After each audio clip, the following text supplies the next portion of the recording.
Buenas noches, estamos todos pendientes de Pedro Sánchez. Para mañana hay previsto un Consejo Extraordinario de Ministros y una hora después, a las 9 hora canaria, está prevista la comparecencia de Pedro Sánchez. Sabremos si finalmente hay elecciones y sobre todo en qué fechas. Esta noche analizamos todos los escenarios posibles. Y es que ha sido, Miguel Ángel, una semana muy convulsa para el gobierno. Al rechazo de los presupuestos hay que sumarle la manifestación de la derecha en Madrid y el arranque del juicio al proceso. Un juicio del que esta noche daremos todas las claves. Y también estaremos muy pendientes de Venezuela, sobre todo de la llegada de ayuda humanitaria. Muchos venezolanos esperan la llegada de comida y de medicinas para sobrellevar el día a día. Además, un equipo del Foco ha querido poner a prueba la calidad de la comida que se vende en ciertos buffets y en los servicios de comida a domicilio. Esta noche le daremos los resultados. No se vayan, volvemos enseguida.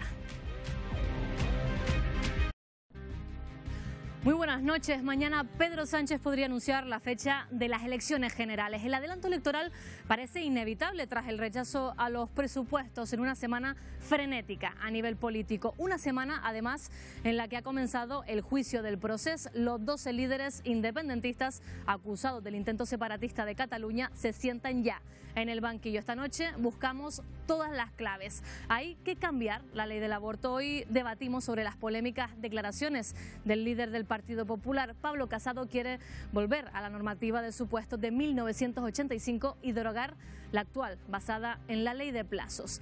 Cada año se producen unas 500 intoxicaciones alimentarias en Canarias. La mala manipulación es la principal causa.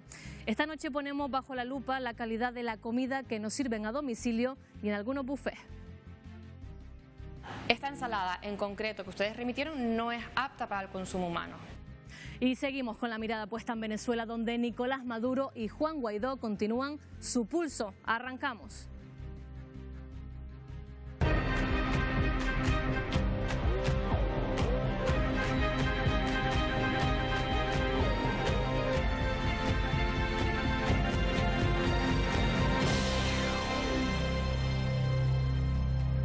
Buenas noches, enseguida vamos con esa última hora del incendio en La Palma. Antes vamos a presentar a algunos de los invitados que van a estar esta noche en el foco. Francisco Pomares, periodista, muy buenas noches. Muy buenas noches, Miguel Ángel. Mayer Trujillo, periodista también, muy buenas noches, Mayer. Buenas noches. ¿Qué tal? Bienvenido al foco. Melody Mendoza, de la agrupación socialista Gomera, muy buenas noches, Melody. Muy buenas noches. Mercedes Roldós, del Partido Popular, bienvenida, Mercedes. Muy buenas noches. José Alberto Díaz Estebanes, Coalición Canaria, buenas noches. Hola, ¿qué tal? Muy buenas noches. Y cerramos con Tamara Raya, Partido Socialista. Buenas noches, Tamara. Muy buenas noches. Y como les decíamos, pendientes, muy pendientes de ese incendio que se iniciaba a las 6:30 de la tarde en Garafía, en la zona de Llano Negro, Olla Grande, en el municipio del norte de la isla de La Palma. Vamos a irnos en directo a hablar con el alcalde de Garafía, Geray Rodríguez. Señor Rodríguez, muy buenas noches. Hola, buenas noches. Bueno, ¿podemos confirmar, señor Rodríguez, que han evacuado ya vecinos de la zona de Llano Negro? Hubo alguna evacuación en alguna casa, pero ya se les ha permitido volver a su domicilio. De momento no ha habido más evacuaciones y si la cosa sigue como ahora, no hará falta evacuar ninguna vivienda más. Porque ¿cuál es la situación ahora mismo en esa zona de Garafía, alcalde? Bueno, pues ahora mismo se encuentra el fuego bastante controlado. El frente más preocupante, que era el que afectó a San Antonio del Monte, no está apagado por completo, porque por desgracia pues el viento que hay pues impide que se pueda apagar por completo, pero sí que ha mejorado muchísimo la situación. Y estamos ahora pendientes del avance del fuego, porque claro, cambió drásticamente la dirección del viento, que al principio por la tarde soplaba desde el sur y ahora sopla desde el norte, que el fuego puede extenderse a las zonas quemadas hacia el sur. Para la gente que desconozca la zona, señor Rodríguez, estamos hablando de un pinar, de fuego de copa, y donde ahora mismo lo que les preocupa, como acaba de decir, es el viento, la fuerza y la intensidad del viento. Sí. Por la tarde soplaba con muchísima más intensidad. Ahora la verdad es que al cambiar al norte pues es menos intenso, pero son ráfagas. El problema viene de las ráfagas, de la intensidad que pueden tener esas ráfagas ocasionales, que sí pueden hacer, pues que sobre todo que vuelen muchas chispas.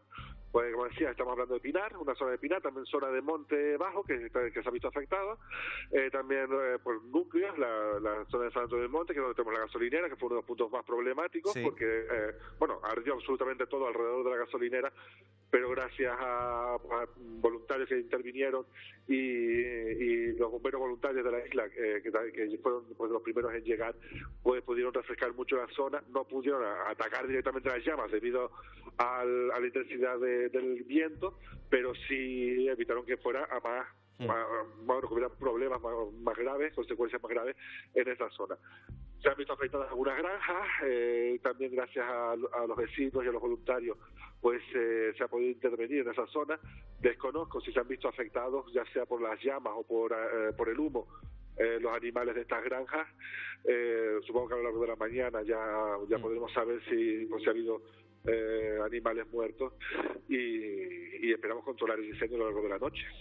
Bueno, una última pregunta, señor Rodríguez. ¿Se han visto desbordados por este incendio que nos sorprendía a todos a última hora de la tarde? Sí, la verdad es que sí, porque, fue una sorpresa totalmente. Que hubiera una prealerta por incendio forestal, la zona en la que surgió, que no es una zona habitual en la que se den incendios forestales, en los barrios del Castillo, de las Tricias, ahí es más frecuente, o ha sido históricamente más frecuente que haya incendios forestales, pero en esta zona no ha sido tan frecuente, tan habitual. Y menos que se extienda tanto, claro, ha sido por el viento el problema, porque si a las 6:30 nos estaban avisando de que había fuego, media hora después, cuando yo llegué a la zona, el fuego ya abarcaba tres barrios enteros, afectaba a tres barrios, no enteros no, afectaba a 3 barrios, desde Llano Negro hasta San Antonio y la zona de Olla Grande. Y claro, es una zona también en la que hay muchas viviendas aisladas, que no sabemos si, en primer momento no sabemos si hay gente viviendo en esas casas, si no hay gente, si están ocupadas o no, pero afortunadamente pues todo ha salido bien. Los vecinos han colaborado muchísimo, los otros ayuntamientos han colaborado muchísimo, nos han enviado cubas, voluntarios, equipos de intervención desde muchos ayuntamientos de la isla. El Cabildo ha movilizado todos sus recursos, tanto medio ambiente, también parques nacionales. Desde el primer momento estuvo en contacto conmigo para ofrecerme toda su ayuda. Vamos, que si lo habíamos desbordado por el incendio, la verdad es que la respuesta de toda la isla ha sido muy positiva y se agradece muchísimo. Geray Rodríguez, alcalde de Garafía, muchas gracias por contarnos esa última hora desde el norte de La Palma. Buenas noches. Oye, muchísimas gracias a ustedes. Queremos conocer también esa última hora, cómo se está actuando desde el Cabildo Insular. Anselmo Pestana, presidente del Cabildo de La Palma, buenas noches. Buenas noches. Bueno, creo que ustedes desde el Cabildo han pedido la intervención de la Unidad Militar de Emergencias con base en Tenerife y creo que ahora mismo está de camino a La Palma. Sí, bueno, creo que salía sobre las 11 de la noche del Puerto de los Cristianos y bueno, la hemos pedido en previsión, vamos a ver cómo evoluciona la noche. Saben que hay unas previsiones de... que en el norte de la isla pudiera llover, eso ayudaría muchísimo en las labores de extinción, la facilitaría muchísimo, vamos a ver si eso ocurre así. Es verdad que los datos que tenemos ahora mismo se ha incrementado notablemente la humedad, es buena noticia, que ha bajado la intensidad del viento también y que ha incluso cambiado de dirección. En ese sentido, todo buenas noticias, ¿no? Pero en previsión de que a lo largo de la noche no ocurriera que esa previsión inicial que teníamos desde ayer, de que esta noche pudiera llover en esa zona, concretamente entre Punta Gorda y Barlovento, que está Garafía en el municipio intermedio, bueno, tener activados en medios. También lo hemos solicitado a los cabildos de Gran Canaria y de Tenerife, pero eso lo evaluaremos a primera hora por si finalmente lo necesitamos. Ojalá no necesitemos más medios, ¿no? Y que la cosa evolucione a lo largo de la noche, como en principio se preveía en el día de ayer, ¿no? La verdad es que todos estamos cruzando los dedos para que esa previsión de lluvia llegue también al norte de la isla de La Palma. Señor Pestana, ¿cuál era la situación de estos 2 días en la isla de La Palma con temperaturas altas en pleno invierno? ¿Había riesgo de incendio en la isla? Sí, bueno, sabes que estábamos también con prealerta, ¿no? Por la sequedad era notable y con vientos como se preveía ya que ocurrieran a lo largo del día de hoy, saben que son de las condiciones que facilitan, ¿no? la aparición de un incendio o su propagación, ¿no? También ocurrió a última hora de la tarde, que eso dificulta también, claro, que tener tiempo durante el día para activar labores y los equipos con luz, ¿no? Que siempre luz diurna, que siempre es se incrementan las posibilidades, ¿no? De despliegue, de control del incendio. Ha sido a la hora que ha sido, a las 6 y tanto de la tarde, y bueno, pero se ha movilizado todo el mundo. Agradecemos la colaboración de todo, el Gobierno de Canarias, del Gobierno del Estado también, de la Administración General del Estado, hemos recibido las llamadas y los medios de todo el mundo, y también de los cabildos insulares que antes les comenté, y de algunos otros que también se han puesto a disposición del Cabildo de La Palma por si necesitáramos, como el Cabildo del Hierro y el de Lanzarote, que si necesitábamos también medios, estaban también alertas para poderlos activar, ¿no? Una última cuestión, señor Pestana. Todavía es muy pronto, pero ¿hay alguna idea de cómo pudo haberse iniciado este incendio? No, todavía no. Lo primero es ahora atacar el incendio.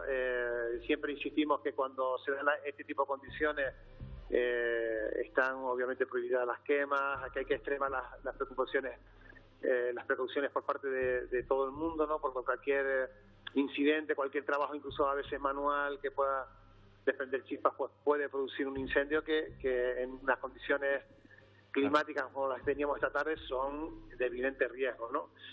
Pero vamos a ver lo que ya nos dicen en el punto en el que se produjo el comienzo del incendio. Ya serán analizados por los técnicos y por los medios de las fuerzas y cuerpos de seguridad del Estado. Anselmo Pestana, presidente del Cabildo de La Palma, muchas gracias por estar con nosotros esta noche en El Foco, también contándonos esa última hora del incendio que lleva afectando a esa zona de Garafía desde las 6:30 de la tarde. Muy buenas noches. Gracias a ustedes, un abrazo. Nosotros estaremos muy pendientes a lo largo de toda esta noche en El Foco y también muy pendientes de los servicios informativos de Televisión Canaria para comunicarles cualquier última hora, muy pendientes de este incendio. Ya lo ven, incendio en pleno invierno, 14 de febrero en la isla de La Palma. Ya saben que estos días la temperatura no es la normal en estas fechas. Pues fíjense, esta es una de las consecuencias que ha tenido este aumento, estas temperaturas anómalas a lo largo de este invierno. Bueno, dejamos a un lado este incendio en La Palma, muy pendientes de esa última hora, y tenemos que hablar de la actualidad política. Ya saben que la otra noticia que ha protagonizado esa actualidad tiene que ver mucho con el rechazo en Madrid a los presupuestos generales del Estado. Al final fracasaron las negociaciones con los partidos independentistas y todo hace ver que mañana vamos a tener adelanto electoral. Lo va a comunicar Pedro Sánchez. No, 156 más 2 votos emitidos telemáticamente. En consecuencia, quedan aprobadas las enmiendas de devolución y, por tanto, rechazado el proyecto de ley de presupuestos generales del Estado para el año 2019. Este es el momento en el que el Congreso de los Diputados tumbaba los presupuestos generales del Estado. Un revés para el Gobierno, que podría convocar de forma inminente elecciones anticipadas. Pedro Sánchez comparecerá mañana tras el Consejo de Ministros para anunciar su decisión. Mientras tanto, Ciudadanos y el Partido Popular ya hablan en clave electoral. Yo no voy a engañar a nadie.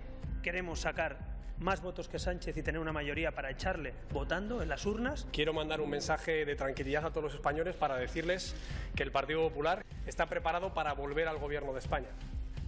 De momento se barajan 4 fechas para estos comicios: el 14 o el 28 de abril, posponerlas hasta otoño, o la más polémica, el 26 de mayo, que nos llevaría a un superdomingo electoral, con hasta 7 urnas en el caso de Canarias.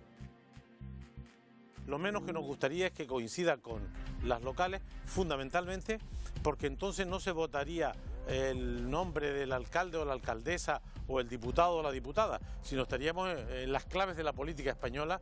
Cuando no haces las cosas adecuadamente, cuando no dialogas, cuando no colaboras, cuando no escuchas, pues al final pues tus supuestos aliados pues acaban tumbándote el presupuesto, ¿no? Finalmente ha sido la ruptura del diálogo entre el Gobierno y los partidos independentistas lo que ha precipitado los acontecimientos. El pasado viernes el Gobierno consideraba inaceptables las propuestas de los secesionistas. Carmen Calvo no estaba dispuesta a que tacharan a los socialistas de desleales al Estado. Ya no había margen para la negociación. Los partidos independentistas plantean la aceptación de un referéndum de autodeterminación que no es aceptable nunca para un gobierno como el nuestro, cuando hemos estado en la oposición, cuando lo decimos como partido político y cuando lo decimos como gobierno. Pero para los independentistas lo inaceptable era renunciar a sus postulados. Además, desde la Generalitat insinúan que el interés real del PSOE no era el diálogo, sino asegurarse los votos para aprobar los presupuestos. Si uno empieza a llegar a la conclusión de que el diálogo se quería mantener esa apariencia de diálogo para votar unos presupuestos, pues creo sinceramente que no es la vía correcta. Y a esta falta de entendimiento entre el gobierno y los independentistas, cuyos votos fueron claves para llevar a Pedro Sánchez a la Moncloa, todavía había que sumar la manifestación de la derecha en Madrid y el inicio del juicio en el Tribunal Supremo a los responsables del proceso. Una semana frenética que ha precipitado la caída de los presupuestos y una posible convocatoria de las elecciones generales. Miguel Ángel. Bueno, esa es la cronología de lo que ha pasado estos últimos días y la primera pregunta que les vamos a trasladar a los invitados, a los primeros invitados de esta noche, tienen 20 segundos y vamos a jugar a hacer porra, porque mañana hay comparecencia de Pedro Sánchez. Yo les voy a preguntar en 20 segundos qué fecha creen que va a decidir para convocar, para adelantar esas elecciones y por qué. Paco Pomares. Pues me sobran 19 realmente, porque ser capaz de interpretar lo que pretende el señor Sánchez es ser capaz de interpretar comportamientos marcianos. Yo no tengo ninguna idea, ni la más remota, de por dónde va a salir. Ya sabemos las opciones que tiene, supongo que alguna de ellas hará. Lo único que espero es que no plantee una moción de confianza. ¿No te arriesgas a decir fecha? No. Mayer Trujillo, 20 segundos. Te voy a responder como la portavoz del Partido Socialista en el Congreso, Adriana Lastra, que convocó a los medios después de haber filtrado que se iban a adelantar las elecciones y dijo: tengo una primicia para ustedes.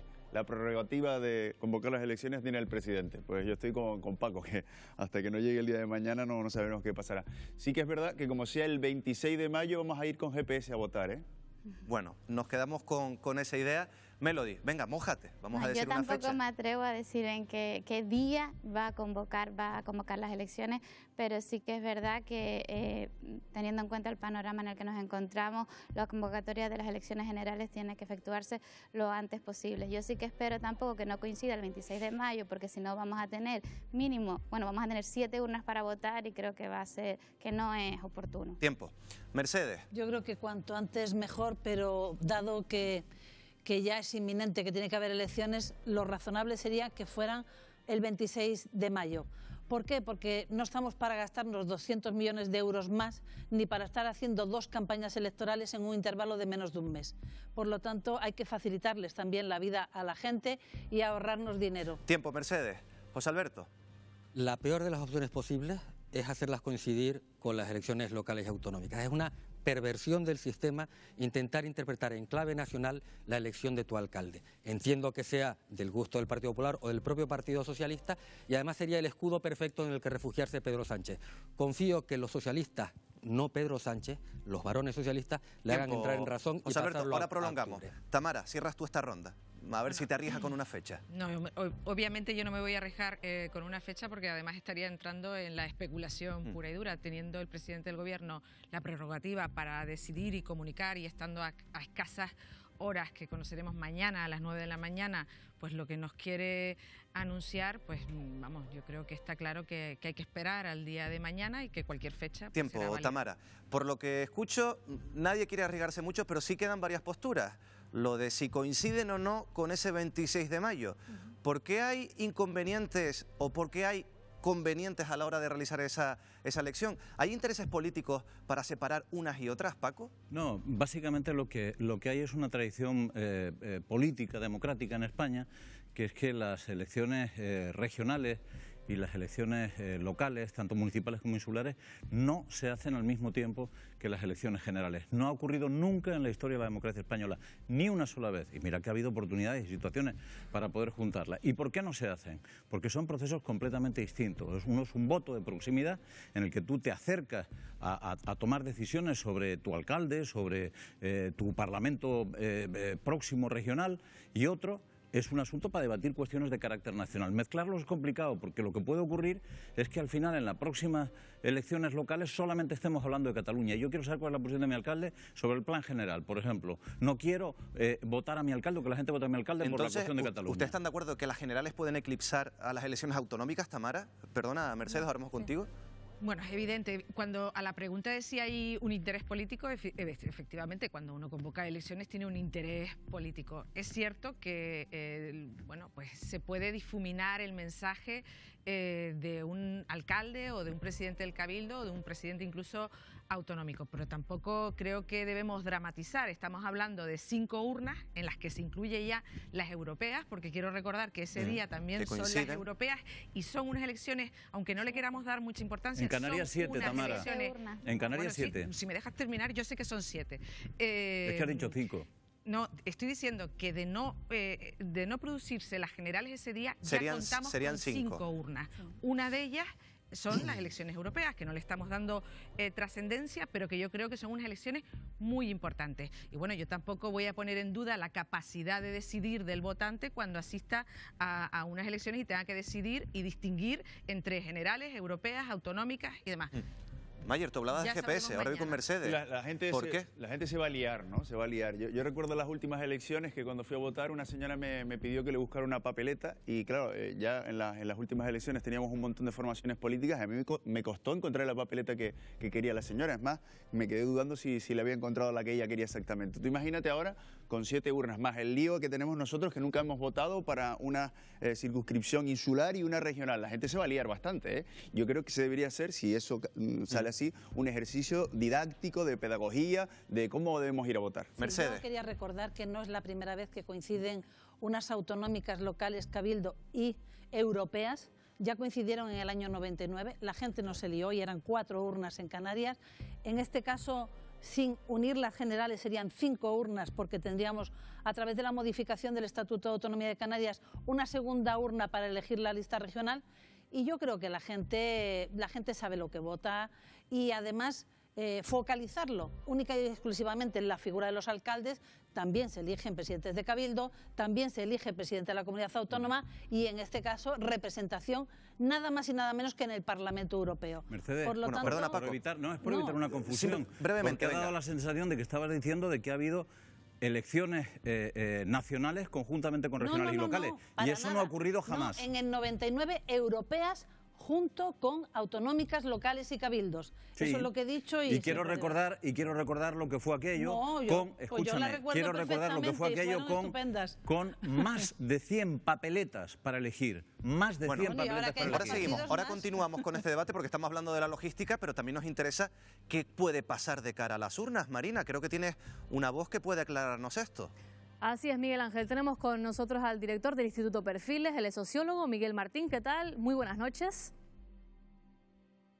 Buenas noches. Le pregunto directamente, de coincidir las generales con el resto de elecciones, ese 26 de mayo se convertiría en ese superdomingo. ¿Los ciudadanos votarían lo mismo en esas 7 urnas que tendríamos los canarios? Es complicado responder, pero lo cierto es que sí que hay una correlación en los votos cuando coinciden distintas elecciones. Entonces, lo previsible, si eso sucede, es que la clave nacional eclipsara el resto de toma de decisiones. Y no tenemos que olvidar que nosotros vamos a hacer unas elecciones en donde, como comentaba ahora uno de los compañeros que está ahí, vamos a elegir a nuestro alcalde, que no tiene nada que ver con el presidente de gobierno del conjunto de España, ¿no? Entonces, me parece que eso sí es verdad que nos va a condicionar enormemente el tener un superdomingo. Señor Martín, en el caso de que las elecciones generales se adelantaran a abril, ¿cómo afectaría esto a los resultados de las de mayo? Bueno, afectará en la medida que vamos a tener por decirlo de alguna forma, una avanzadilla de la situación electoral o de apoyos electorales que tienen sobre todo las grandes formaciones políticas. Vamos a ver por fin en un escenario o en un segundo escenario cuál es la situación de Vox, que tantos números aparecen ahora sobre esta nueva formación política. Vamos a ver cuál es la nueva situación del Partido Popular, vamos a ver qué es lo que sucede con Ciudadanos y con ese previsible crecimiento que había y que parece que se está mitigando en estas últimas semanas, y vamos a ver lógicamente qué es lo que pasa con el Partido Socialista, que en un principio, según el sondeo con el que nos encontremos, en unos da un crecimiento terriblemente elevado, caso CIS, que son los que ahora tenemos un poquito en cuarentena estos datos, y el resto de encuestas que sí es verdad que están dando aún así primera fuerza política. No sé si usted se puede mojar, pero en el caso de ese adelanto electoral abril, ¿a quién beneficiaría más de todos los partidos? En un principio, el adelanto a abril debiera de beneficiar más a las formaciones de corte estatalista.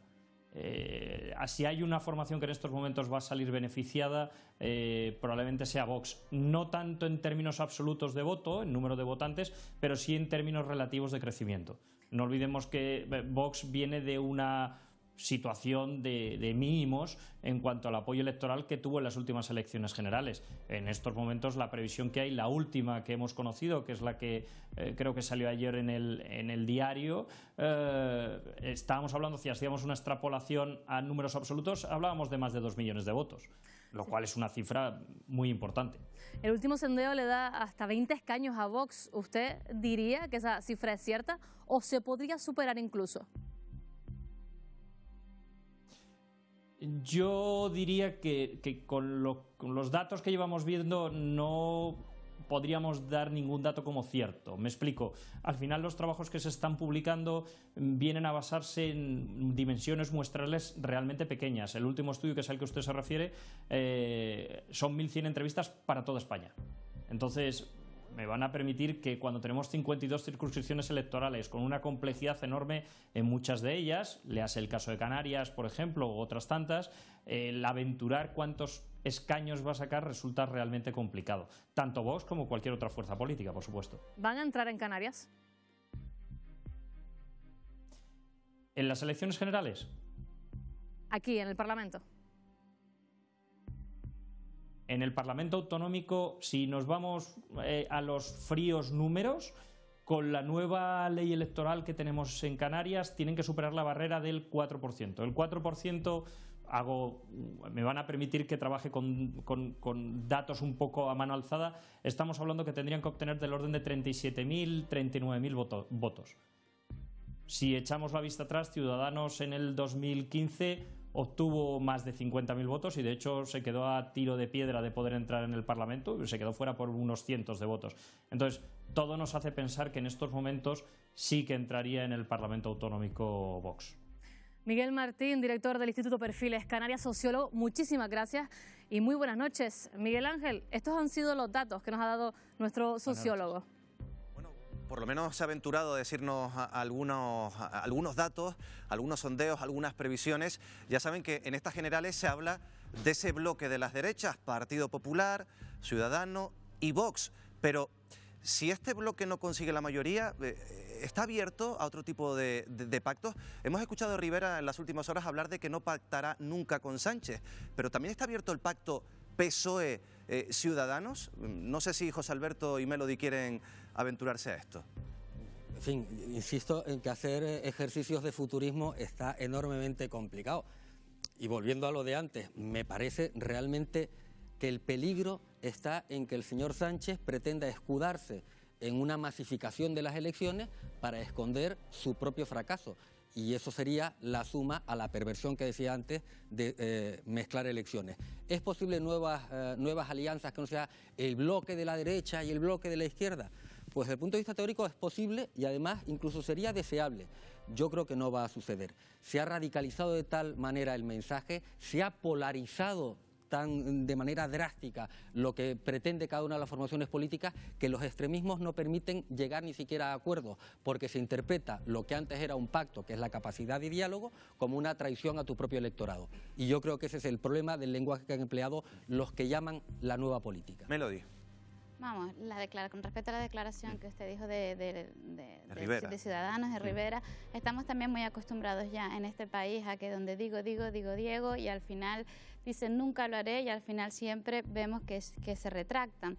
Por tanto, yo creo que después de unas elecciones habrá que ver cuál es el panorama que va a haber en ese momento y al final tienes que entrar en diálogo, en negociación y no sabemos cuáles serán, pero yo me imagino que estarán todos por conformar la mayoría dentro de lo posible. ¿Que será el bloque de la derecha?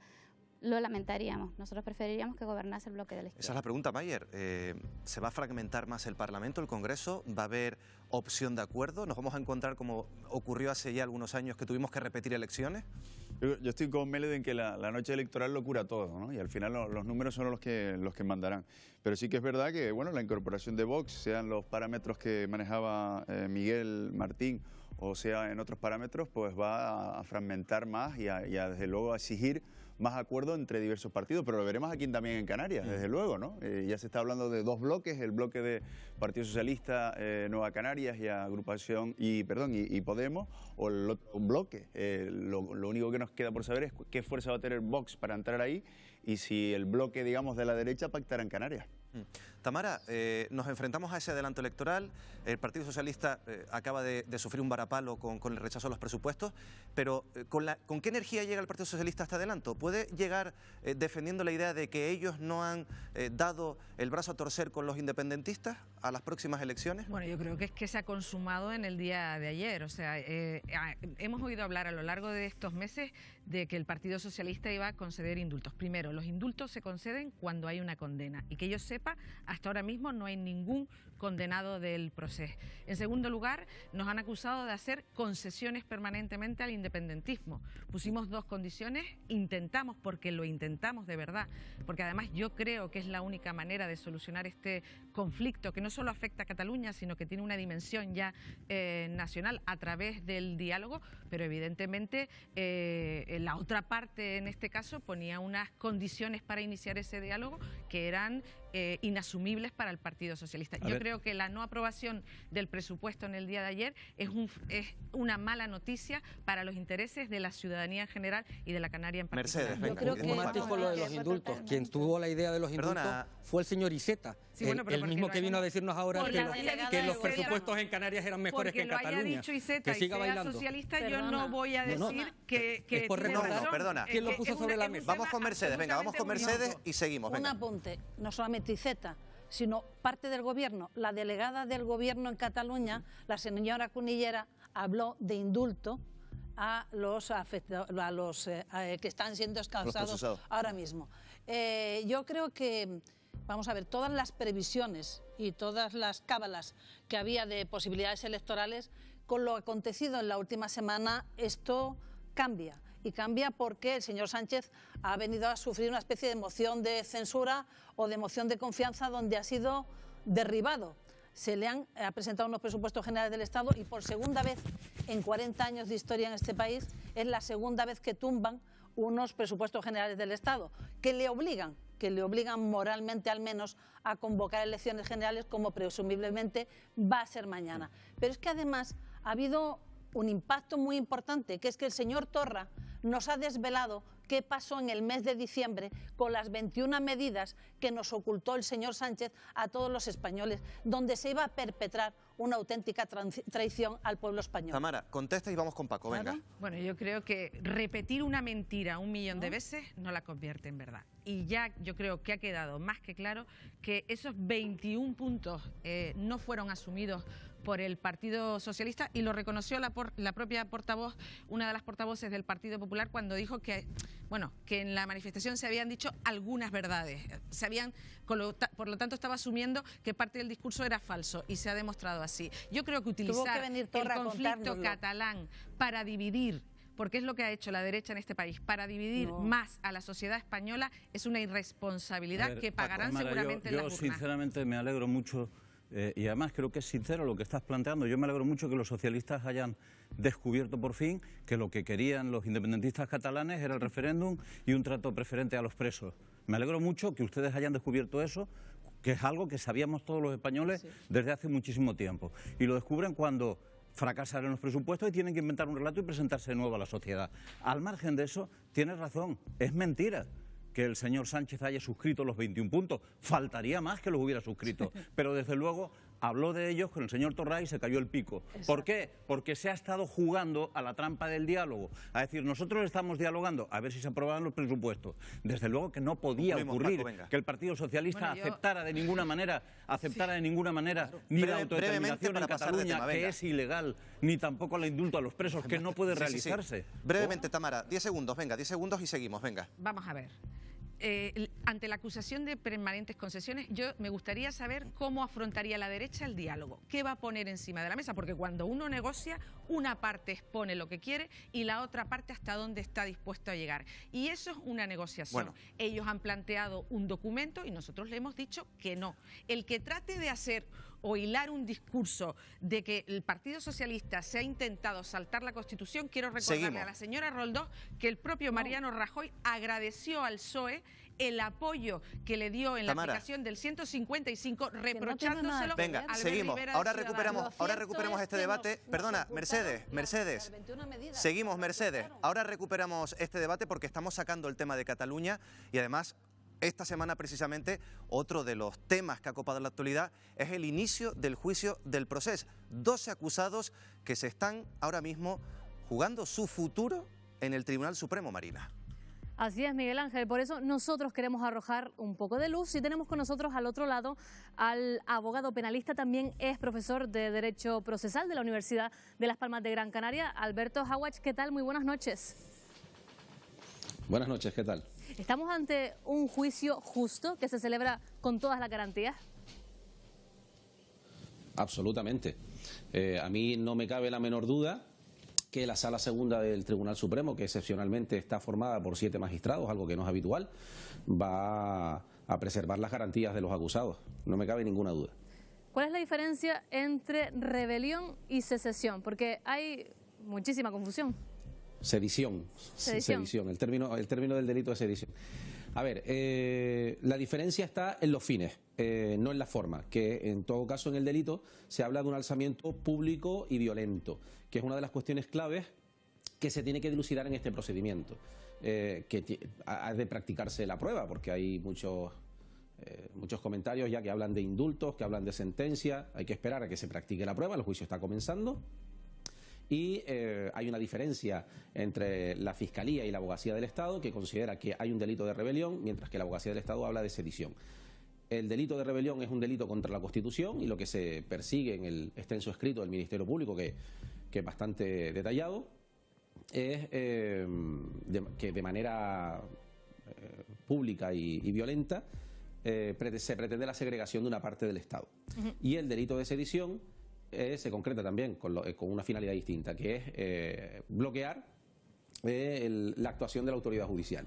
Se centra fundamentalmente en los hechos que se dieron con ocasión de la entrada y registro ordenada por el Juzgado de Instrucción número 13 de Barcelona, la famosa imagen que todos hemos visto de 2 de los acusados subidos en los jeeps y de la Guardia Civil, etcétera, etcétera. Señor Hauach, ¿qué supone que Por otro lado, se acusa también de otros 2 delitos, que es la malversación de fondos públicos, que es por lo que fundamentalmente también acusa la Abogacía del Estado, que es distraer dinero de una partida presupuestaria para la organización del referéndum.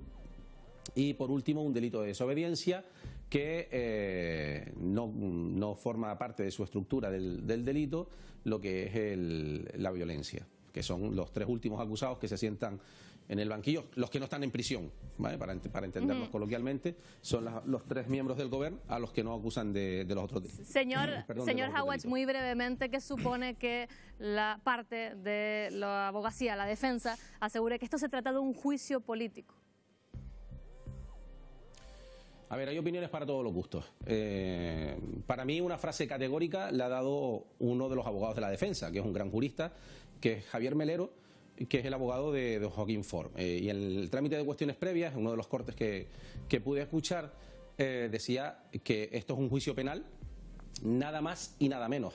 Si alguien lo quiere convertir en otra cosa, pues la estrategia de defensa de cada uno es la que cada uno considere. Es muy respetable, pero esto es un juicio penal en la que se está ventilando la posible comisión de 4 delitos, ni más ni menos.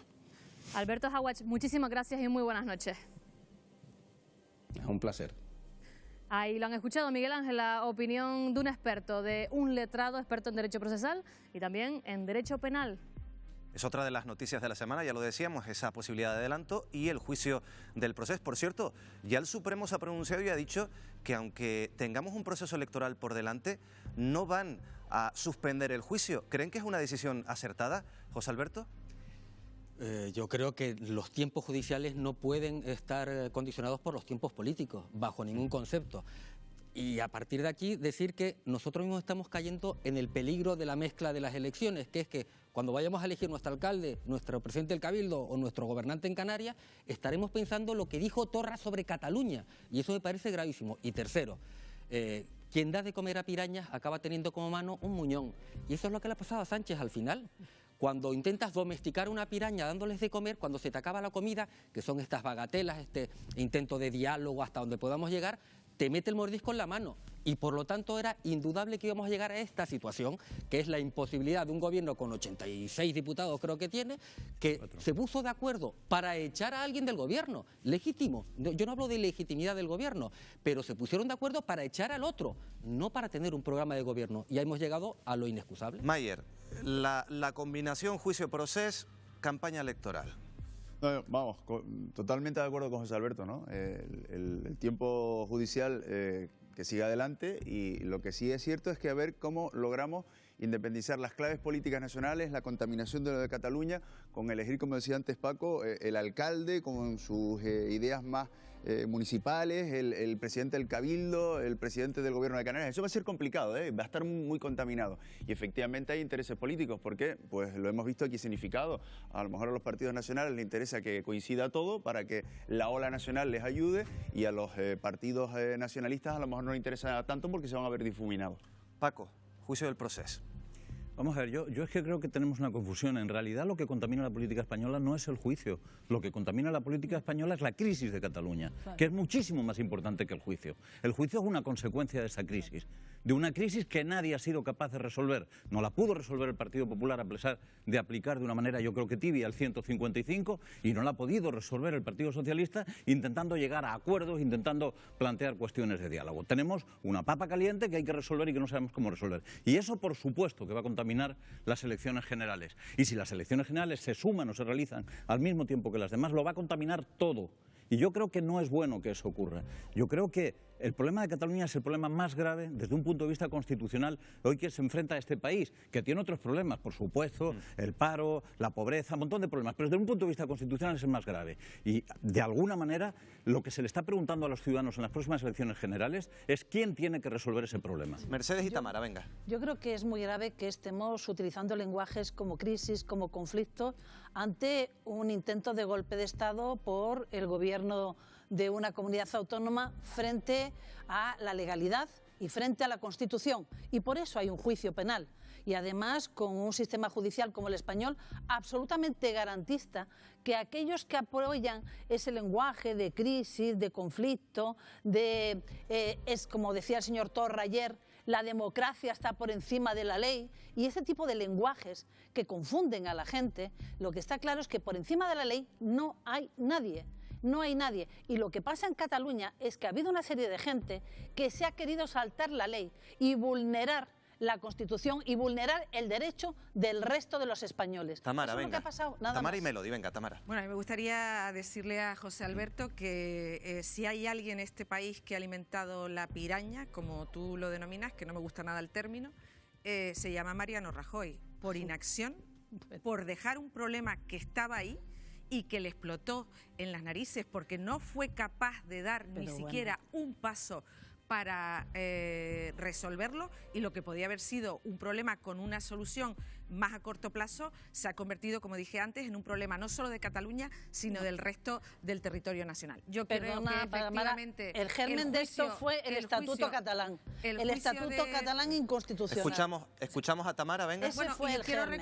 Ese fue el germen. Si hablamos del Estatuto ese catalán, fue el germen. quiero recordar el que que ese aprobaré todo lo que se apruebe en Cataluña. Venga, uno. Eso fue. El Estatuto catalán, eso fue el germen. Quiero recordarte que fue un estatuto que se aprobó por la mayoría, por el 90% del Parlamento, se aprobó en el Congreso, y se aprobó en el Senado, y que ustedes llevaron al Tribunal Constitucional. Y el Constitucional pues está reconociendo que ahí se inicia el problema catalán. Yo creo que el juicio del proceso hay que darle pues la continuidad, creo que hay que ser respetuoso con la separación de poderes, y bueno, yo creo que tenemos que permitir el desarrollo normal. Tenemos que dejarlo aquí. Melody, te debo, perdona Mercedes, te debo un turno de palabra, Melody, pero tenemos que irnos a publicidad. Antes comentarles la última hora que nos llega desde La Palma. Ya saben que estamos muy pendientes de ese incendio que desde las 6:30 de la tarde está afectando a diversas zonas del municipio de Garafía, Llano Negro, Olla Grande, San Antonio del Monte. Bueno, tenemos buenas noticias. Nos informan desde el Cabildo de La Palma que las condiciones meteorológicas en la zona han mejorado. Ha empezado a llover en la zona del incendio, lo que está favoreciendo también que se consiga atajar la fuerza de las llamas. Nos vamos unos minutos a publicidad y enseguida volvemos.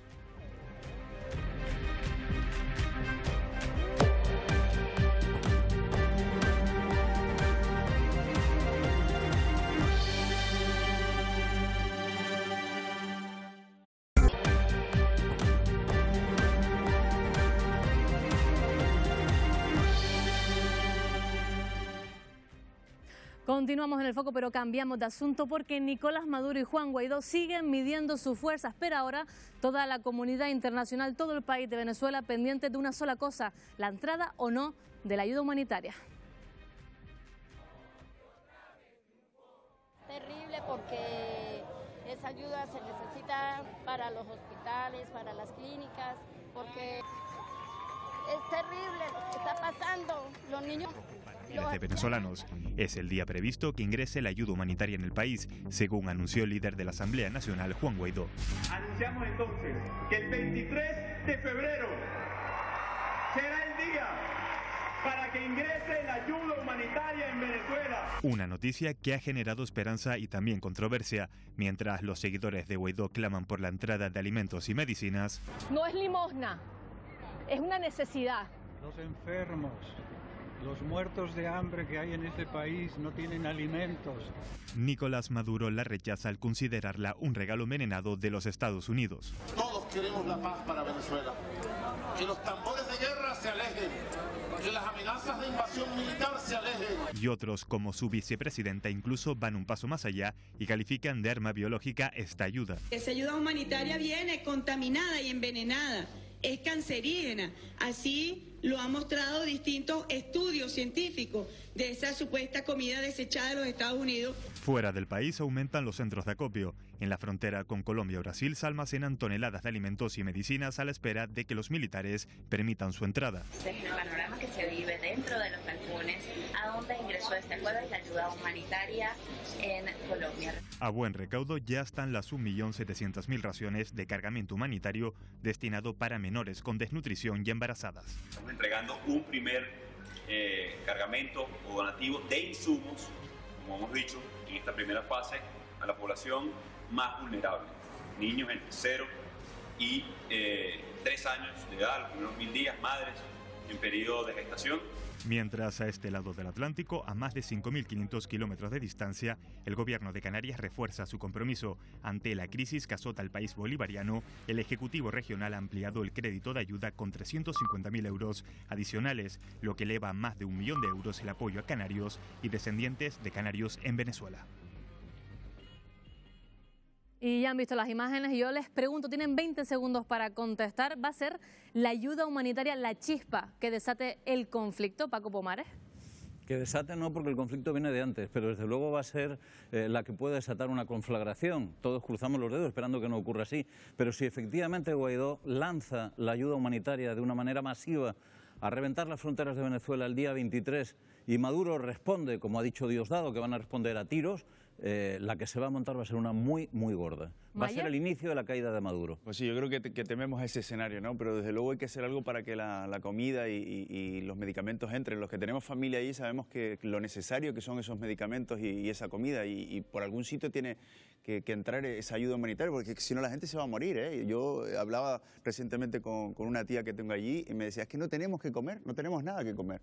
Todos están esperando esa comida. Melody. Es necesario que entre esa ayuda humanitaria. Estamos hablando de mujeres embarazadas, de niños, estamos hablando de que entren medicamentos, productos de primera necesidad.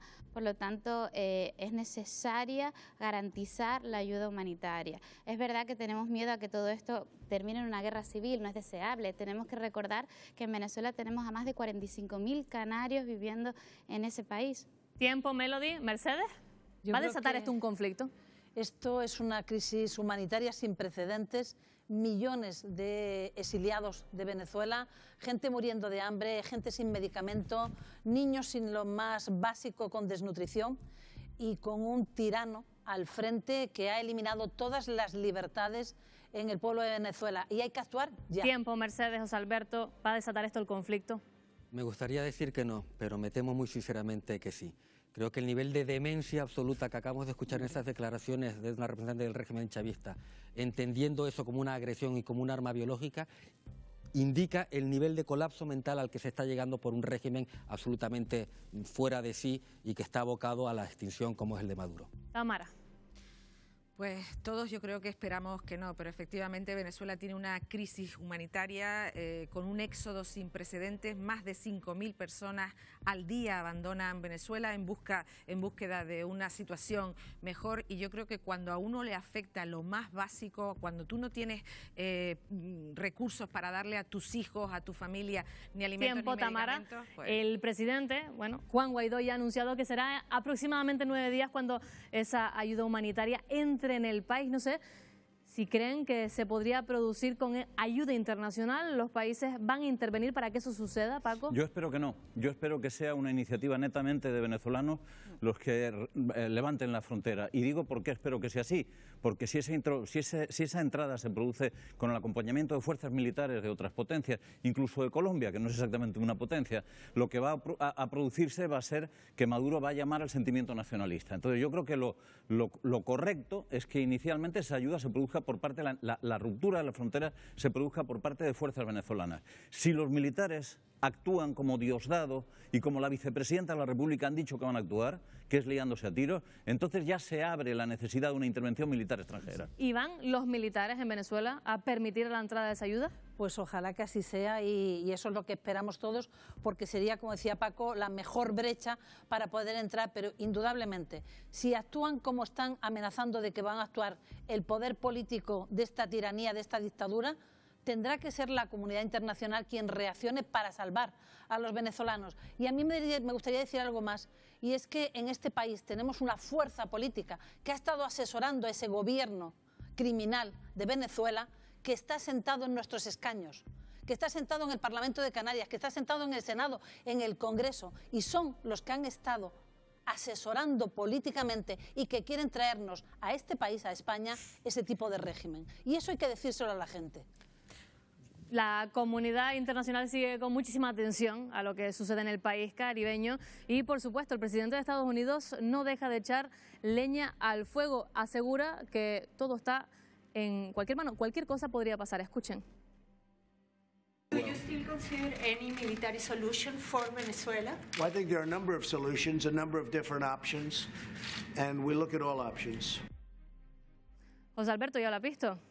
Podría pasar cualquier cosa. Sí, y desde luego coincido absolutamente con Paco con que no es deseable que sea una fuerza internacional y concretamente Estados Unidos. Ahora bien, la clave la ponías precisamente tú. ¿Qué va a hacer el estamento militar que tanto poder tiene en Venezuela? Claro. Si lo impide el estamento militar, si se pone de acuerdo, no pasará nada y será el principio de la transición. Claro. Si lo intenta impedir por las armas, habrá que intervenir también con fuerzas internacionales, no de una potencia extranjera, sino las Naciones Unidas, que para eso está, por una vez que hagan su papel, quien facilite, quien posibilite la entrada de esa ayuda humanitaria. Y ese será también el paso a la transición. ¿Mayer?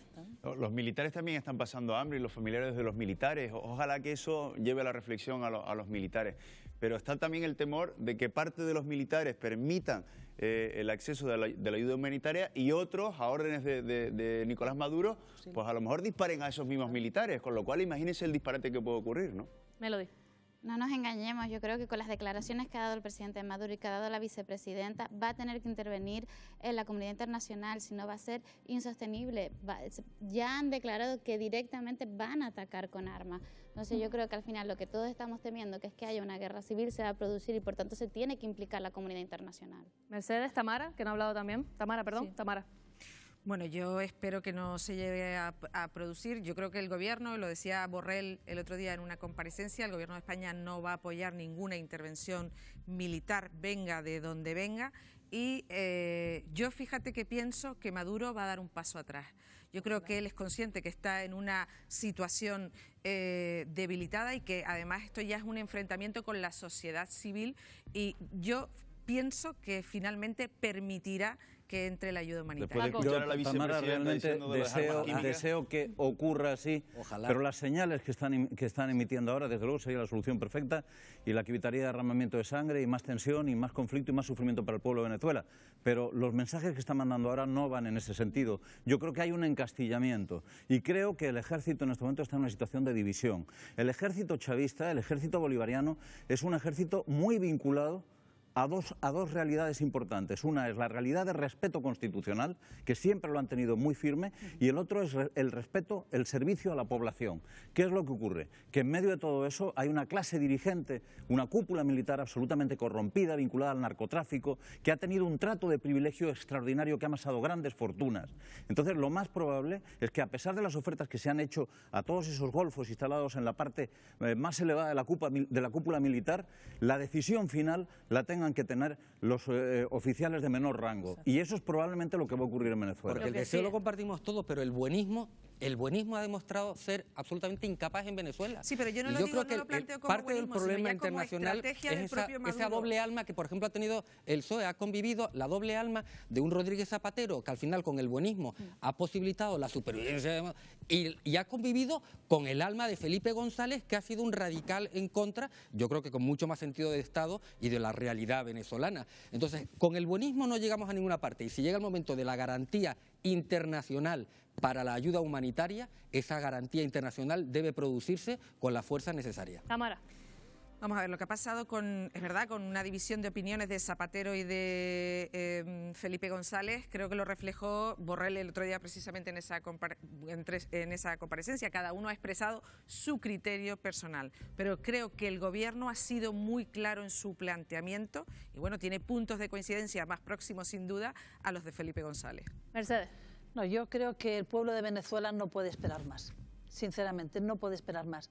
Cuando yo lo comentaba antes de entrar en antena, que todos los días oía a Ángel Expósito, que está ahí en la frontera de Colombia con Venezuela, con esa ayuda humanitaria, dando testimonio, y ayer se celebraba el Día de la Radio, y yo creo que es un buen ejemplo, dando testimonio real de la gente, de lo que está pasando la gente, de las torturas, porque no solamente la gente que muere de hambre o que muere por falta de medicamentos o de asistencia sanitaria, es la falta de libertad, es que tienen a la oposición encarcelada. Algo sorprendente también, Venezuela no aguanta más. Las declaraciones de los propios líderes chavistas asegurando que habían armas químicas y que era ayuda alimentaria, ayuda cancerígena. Eso es tremendo, y por eso dudo mucho que Nicolás Maduro dé un paso atrás. O sea, viendo a la vicepresidenta decir que en esa ayuda humanitaria, comprobado científicamente, se trata de armas biológicas contra el pueblo venezolano, imagínense ustedes qué paso atrás se va a dar después de escuchar eso, ¿no? Ahora, dices tú, qué catadura moral, que ellos mejor que nadie saben cómo se está muriendo la gente de hambre y son capaces de decir eso y de evitar que esa ayuda humanitaria tan necesaria entre, por Dios. ¿Dónde está el corazón de estas personas? Pero lo cierto del caso es que hay parte de la población venezolana que ese discurso es probable que crea. Claro. Sí, claro, es que cuando te lo dice la vicepresidenta de un gobierno y te dicen que lo han analizado y que realmente viene contaminado, no nos olvidemos que hay gente que sigue a Maduro, diga lo que diga. Claro. Entonces, yo creo que es un problema bastante complicado y que al final lo vamos a lamentar, tristemente lo vamos a lamentar. De hecho, nosotros en el Parlamento el otro día estábamos debatiendo el que si era bueno el que la figura de Guaidó representase la transición para que finalmente haya libertad en Venezuela y se realicen unas elecciones democráticas, transparentes, y sea el propio pueblo venezolano el que elija su presidente y por fin regrese la democracia a Venezuela, porque a veces hablamos de Venezuela como si Venezuela jamás hubiese sido un país democrático, cuando no hace muchos años era un país referente en democracia. ¿Qué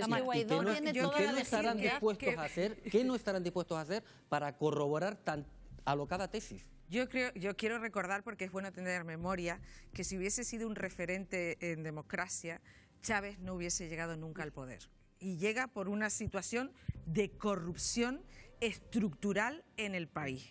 Dicho esto, Chávez tiene, vamos a decirlo, una primera etapa que es verdad que hace llegar ayudas a aquellos sitios pues más necesitados, que invierte en educación. Digamos una segunda etapa, la primera fue un golpe de Estado. Que bueno, en la que todo el mundo pues en cierta manera lo aplaudía. Luego tiene una deriva absoluta que hereda, pero Maduro. Entonces, yo creo que no podemos poner el pasado reciente de Venezuela como referente, pero es verdad que tiene que haber un acompañamiento, dejándole claro a Guaidó que es un acompañamiento hasta que se puedan celebrar unas elecciones libres y democráticas Lo y que sí podemos transparentes. ver ahí es lo sensible al final que es la democracia, que pensamos que la democracia lo aguanta todo y al final lo sensible que es por decisiones en un momento dado de partidos políticos que lamentamos luego los ciudadanos, porque tristemente quien lo va a lamentar son los ciudadanos. Yo por eso hacía referencia antes a que gente que ha estado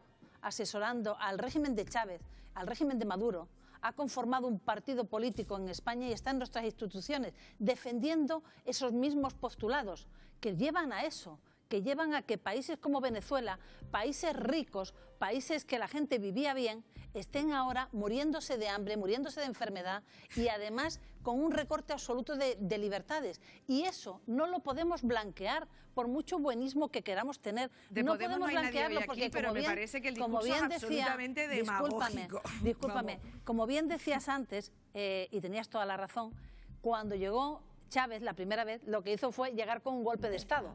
Lo intentó. Brevemente, bueno, no llegó, vamos terminando porque tenemos que cerrar este debate. Muchísimas gracias. Él ganó unas elecciones. La primera tenemos más temas de los que hablar en el foco.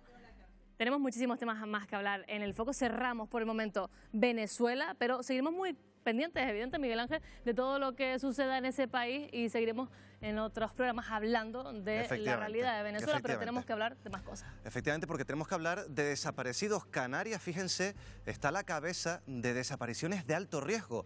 Encima somos la tercera comunidad donde más desapariciones se denuncian.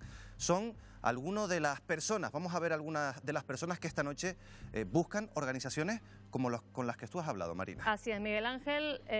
34 personas ahora mismo están en paradero desconocido en Canarias, pero desde SOS Desaparecidos, desde la plataforma aseguran que podrían ser incluso muchísimos más. Nosotros hemos hablado con su director, con su presidente, con Santiago Carlos Martín, y esto es lo que nos ha contado.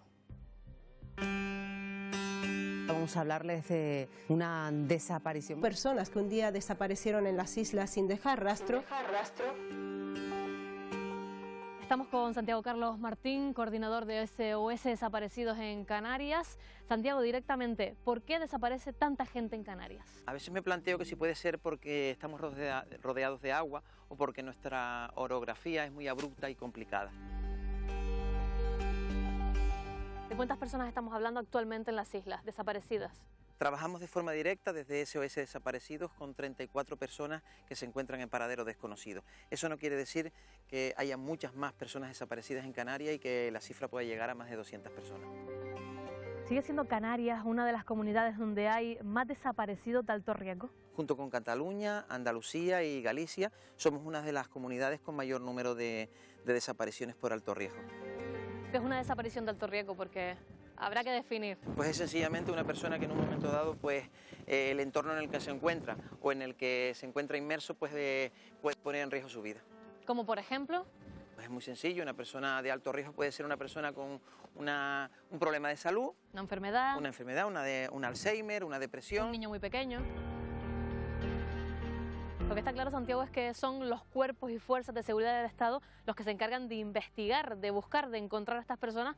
Entonces, ¿por qué aparecen ustedes? ¿Cuál es su función? Quizás nosotros hemos nacido de personas que han sufrido la desaparición de un familiar y que lógicamente han visto que la administración no ha cubierto determinadas necesidades. La familia necesita que se le escuche.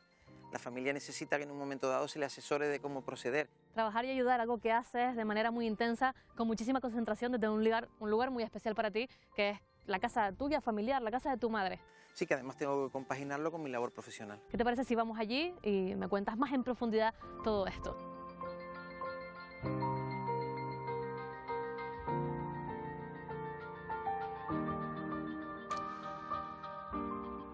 Hay muchísimos más desaparecidos, casi el doble en la provincia de Santa Cruz de Tenerife que en la de Las Palmas. ¿No saben por qué? Pues la verdad que no, pero sí es verdad que el número de desaparecidos en la provincia de Santa Cruz de Tenerife duplica el de Las Palmas. La persona desaparecida y la familia que lo espera vive en un limbo eterno. Es una agonía, es una desolación el poder acostarte todas las noches y levantarte todas las mañanas sin poder saber de esa persona que tanto quieres, ¿no? Cualquier familiar quiere encontrar a su ser querido, de una manera o de otra. Siguen habiendo pues muchísimas dudas, incertidumbres, incógnitas a la hora de saber cuándo y cómo hay que hacer una denuncia, tanto si se trata de un menor como de una persona mayor. Hemos hablado, Santiago, precisamente de esto con la Policía Nacional y fíjate, esto es lo que nos ha respondido. No es necesario que una desaparición sea una desaparición de riesgo para que el ciudadano pueda denunciarla. De hecho, no tiene por qué ni siquiera saber exactamente si es una desaparición de riesgo o no. Cualquier persona que conozca de la desaparición de otra puede poner la denuncia desde que tenga noticia de esa desaparición, sin necesidad de esperar esas famosas 24 horas. Las primeras 24 horas, las primeras horas son cruciales. Esenciales y vitales. Mientras no haya denuncia, nadie va a hacer nada.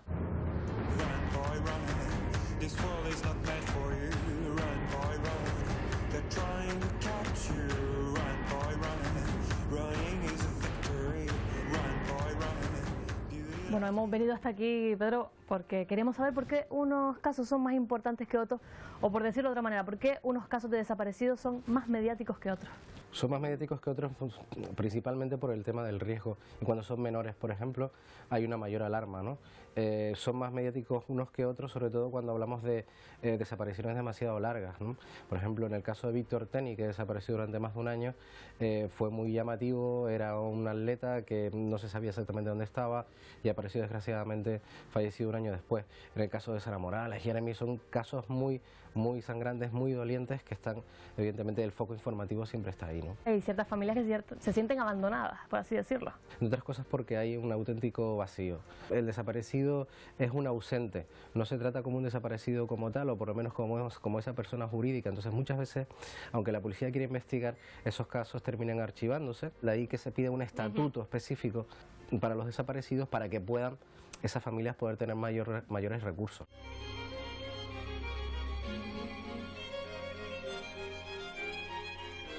Aprovechando que te tengo aquí en los estudios, ¿qué es lo que echas de menos en cuanto al tratamiento de los desaparecidos por parte de nosotros? ¿Qué podríamos hacer? Los medios de comunicación juegan un papel vital. Es ideal que algunos medios, pues, en determinados momentos puntuales puedan dedicar a programas donde además se intente concienciar a quienes componen esta sociedad para que en un momento dado, cuando desaparezca una persona, pues sepamos lo que podemos hacer, a dónde podemos acudir, quién nos puede ayudar, quién nos puede apoyar y quién nos puede, pues, asesorar en toda esta materia.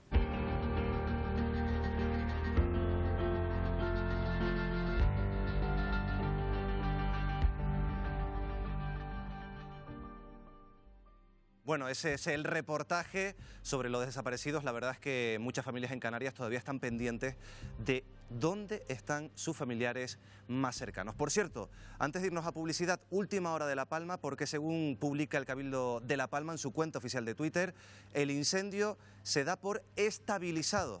Repetimos, incendio en Garafía estabilizado, se ha reducido el perímetro, llueve en la zona, en esa zona de Garafía, Llano Negro, Hoya Grande, llueve en esa zona, lo que está facilitando la labor de los medios del Cabildo de La Palma. Incendio estabilizado, perímetro reducido, Marina. Así es, así que nos quedamos con ese dato, incendio estabilizado, pero nosotros continuamos en el foco con muchísimos más contenidos. Ahora, en unos minutos después de publicidad, hacemos un debate sobre el aborto, así que no se lo pierdan, volvemos enseguida.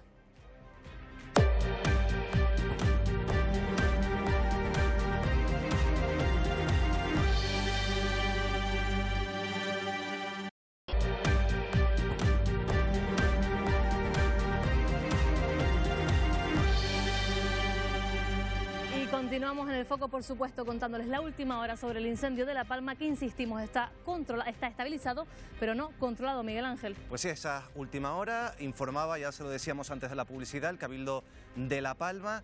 Incendio estabilizado, no está controlado, esto es muy importante, pero sí está estabilizado. El perímetro en el que se trabaja ahora mismo es menor que lo que encontraron las primeras unidades que llegaron a la zona. Está lloviendo en la zona, están viendo esas imágenes, las últimas que nos llegan de esa zona del municipio de Garafía, la zona de Llano Negro, Hoyo Grande.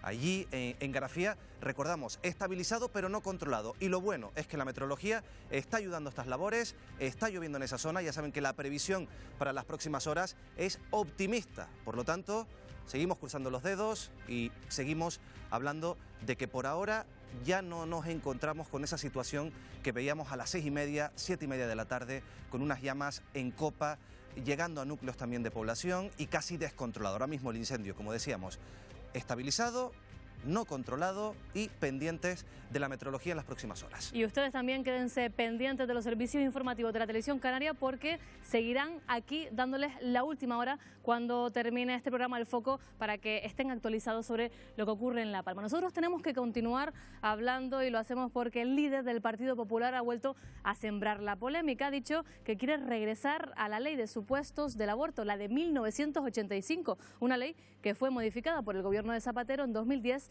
para pasar a ser la ley de plazos. Casado asegura que con esto se asegurarían las pensiones y se aumentaría la natalidad.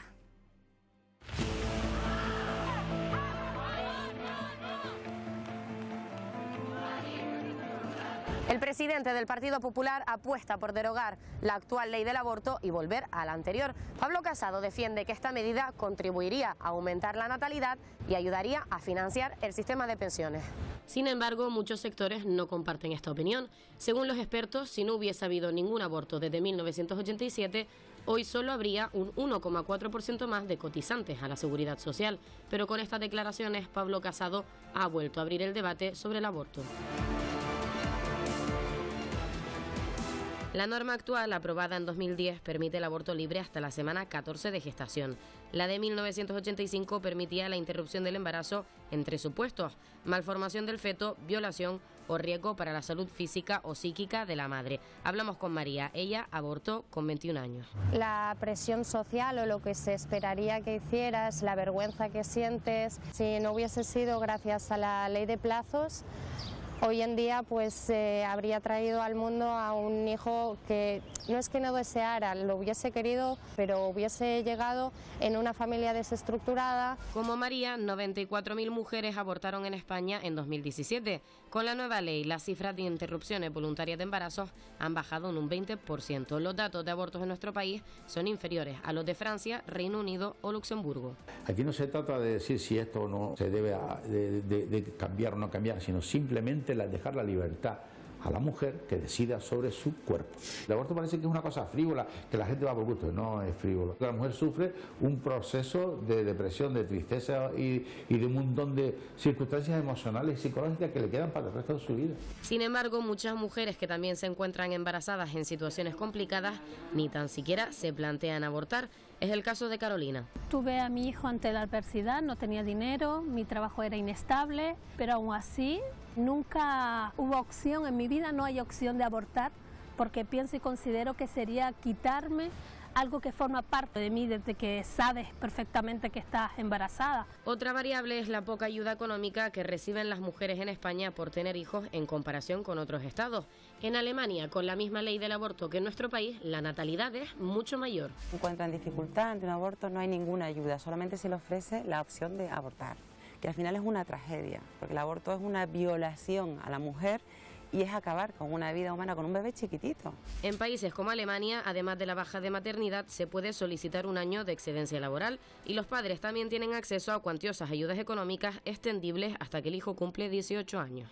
Con sus declaraciones, Pablo Casado ha vuelto a avivar la polémica. Nosotros nos preguntamos, ¿es necesario restringir el aborto para fomentar la natalidad? Y se suman a este debate la abogada Rocío Moreno. ¿Qué tal? Muy buenas noches. Hola, buenas noches, Marina. También tenemos con nosotros a la periodista Chicha Rosarena. ¿Qué tal? Muy buenas noches. Hola, Marina, buenas noches. Tenemos también a la miembro de la plataforma Provida, Romina Gemignani. ¿Lo he dicho bien? Sí, muy bien. Buenas noches. ¿Qué tal? Muy buenas noches. Y a la abogada también Victoria Barber. ¿Qué tal? Muy buenas noches. Hola, muy buenas noches. Y tienen 20 segundos para contestar nuestros tertulianos a esta pregunta. ¿Hay que modificar la ley del aborto, Paco Pomares? En principio yo creo que no. Pero de todas formas este debate no está planteado sobre la conveniencia o no de modificar la ley del aborto. Este debate nacional está planteado sobre si el aborto tiene algo que ver con las pensiones, lo cual me parece un disparate mayúsculo, y sobre una instrumentalización política de este asunto. El debate que habría que tener sobre el aborto es un debate distinto, que no tiene nada que ver con eso. Rocío. Yo creo que sí hay que modificar la ley del aborto. Estoy de acuerdo con lo que dice Paco Pomares respecto a la instrumentalización de este asunto, pero sí considero que hay que reformarla. Y además, ojito, porque está recurrida en el Tribunal Constitucional y aún no se ha resuelto después de 9 años. Chicha. Aquí lo único que hay que modificar, Marina, es a los políticos, porque primero, siguiendo un poco la estela de Paco Pomares, no es momento además para sacar este tema, porque ya bastante tenemos en estos momentos en este país. 2, el reportaje era perfecto, te explicaba perfectamente todas las situaciones y casi contestaba tu pregunta. Y por último, ¿hay alguna mujer que desea abortar? Yo es lo que me pregunto, que también salía Tiempo, en el Chicha, reportaje. Romina. ¿Hay que modificar la ley del aborto? Bueno, nosotros teniendo en cuenta que para nosotros todas las vidas son merecedoras del mismo derecho y que el primero es el derecho a la vida y que el aborto no es una solución para la mujer, sino que es dejarla sola frente a sus problemas, nos parece que esta propuesta es muy insuficiente. Aún así, descatalogar el aborto como un derecho e incidir en la ayuda a las mujeres nos parece un paso en una mejor dirección que la que tenemos actualmente. Tiempo, Mayer. Sí, se habla de modificar leyes y yo creo que se olvidan de la mujer y de sus necesidades. Y yo creo que lo que habría que pensar es, además lo hemos visto aquí, en cómo acompañar a la mujer, cómo ayudarla. Aquella mujer que quiere dar a luz, pues acompañarla económicamente porque se encuentra en un callejón sin salida, sin ayuda económica, con una familia a lo mejor también que le da la espalda, con una pareja que la abandona. A esa mujer hay que Tiempo, acompañarla. Mayer. Victoria, ¿hay que modificar esta ley? A ver, yo creo que partimos de la base que la polémica es el embarazo no deseado, y lo que sí que creo es que si promulgamos una ley de aborto libre financiado por el Estado, pues muy probablemente aumentará el índice de embarazos no deseados. Por tanto, sería mucho más ideal pensar en medidas de prevención. Tiempo, pero hablamos con Rocío. Te pregunto directamente a ti, Rocío, sí que es cierto, ¿por qué habría que volver a una ley de supuestos si después, bueno, desde el 85 al 2010 se decidió modificarla para no liberalizar el aborto, pero sí, bueno, dejarlo, pues... Hombre, yo lo que creo es que la ley de ahora, la del 2010, es un libre albedrío. Al final se está tomando, y por las estadísticas, a las estadísticas me remito, estoy de acuerdo con lo que ha dicho Chicha, de que ninguna mujer quiere abortar, no es plato de buen gusto, ya se vio lo que dijeron de las consecuencias. Ahora bien, lo están utilizando como un método anticonceptivo. O sea, creo que se tendría que incidir más en la ley, que no se está cumpliendo, la del 2010, de hacer una estrategia sexual, de los preservativos.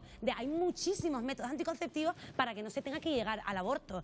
Entonces yo creo que se nos está yendo un poquito la cosa de madre y es un libre albedrío para el 80 y tantos % de los porcentajes, es porque sí. Personalmente, y lo digo, digamos, con una sinceridad absoluta, a mí de la del 2010 no me gusta lo de que una chica de 16, 17 años no tenga que consultarlo en casa o no tenga que pedir permiso y demás. Esa parte. De resto, y siguiendo un poco en la estela de lo que empezó diciendo Paco y ha seguido diciendo luego Mayer y demás, hay una cosa que está clara en todo esto.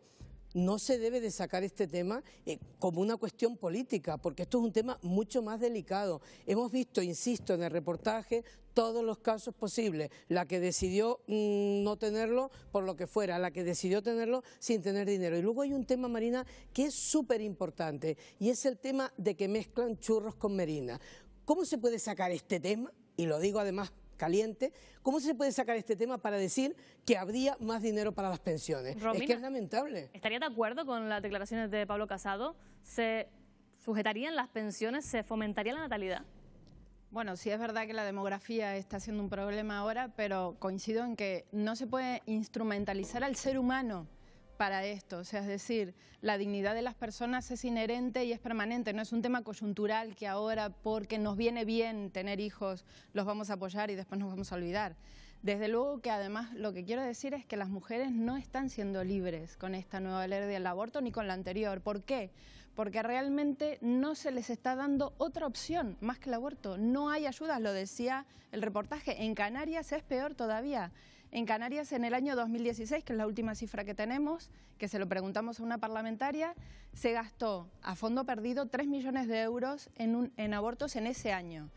Y las ayudas a las mujeres para poder seguir adelante con su embarazo fueron de 0 euros. Eso no es libertad porque no hay otra opción para la cual elegir. Y además tampoco es libertad porque no se les da toda la información.